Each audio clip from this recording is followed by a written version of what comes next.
Donald Trump, meanwhile, is hosting his South African counterpart at the White House today. That meeting with Cyril Ramaposa could be a tense one, though, after Trump accused South Africa of being racist against white people and allowing a genocide to take place against minority white farmers. South Africa now has rejected that claim and is hoping to reset relations with this trip. Our Fraser Jackson's covering the story for us in Washington, and he joins me now live from there. Fraser, good morning to you. What more can you tell us about this meeting today? Well, South African President Cyril Ramaposa was one of the chief negotiators in talks to end apartheid in the 1990s. And once again, he's going to need his skills and charm if he's to woo Donald Trump at the White House this Wednesday. Ramaphosa looking for a reset in relations between Washington and Pretoria after months of heated rhetoric and actions even between the world's biggest economy and Africa's biggest economy.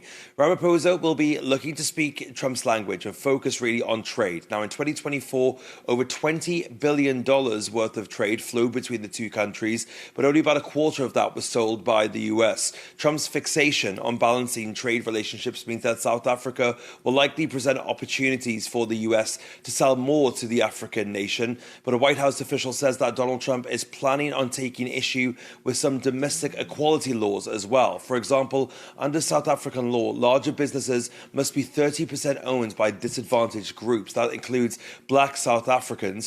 And Trump will be pushing for an exemption for US companies, something that could prove tricky for Ramaphosa to sell back home. In a similar vein, Trump will also likely raise what the administration calls the persecution of Afrikaners, the group who are descendants of early Dutch and French settlers. Trump has repeatedly, and it should be said without evidence as well, said that Afrikaners are being killed as part of a genocide, claims that South Africa refutes. But ultimately, if all else fails, the 72-year-old president of South Africa can also rely on a love that he and Donald Trump both have in common, that, of course, being golf. Ramaphosa has already invited President Trump to play a few holes at the G20 summit that's going to take place in South Africa later this year. Fraser, despite the golf, it does seem like there are going to be some sticking points in these talks today. How likely is it that things will actually go well for the South Africans on this trip to Washington? I think it really depends on what the key focus in these discussions ends up being. Like I said, the South Africans will be keen to mainly focus on trade and recentering the relationship with the US around that.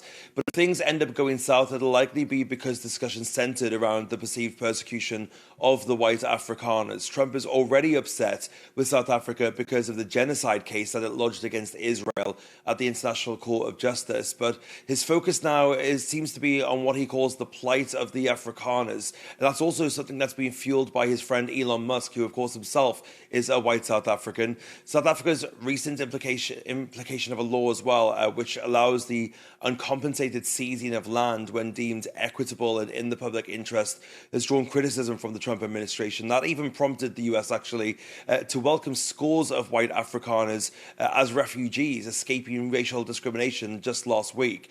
Trump's allegations of a genocide, it should be said, however, are unfounded when you look at the statistics. The murders of white farmers, for example, can be extremely gruesome in South Africa, but in total they make up about just 0.25% of the roughly 20,000 murders that take place in South Africa every year. But of course, this is an issue which is tied up in South Africa's racist history and even pulls at the very social fabric of the country. So we'll see how Ramaphosa handles those kinds of comments from Donald Trump. I think if Trump wants to give him a dressing down, then we could witness something more akin to the way in which Zelensky's meeting with Trump went. But if, like others before him, Ramaphosa can flatter Trump and subtly correct him on the facts, then we may end up seeing the reset of relations that the South Africans are looking for.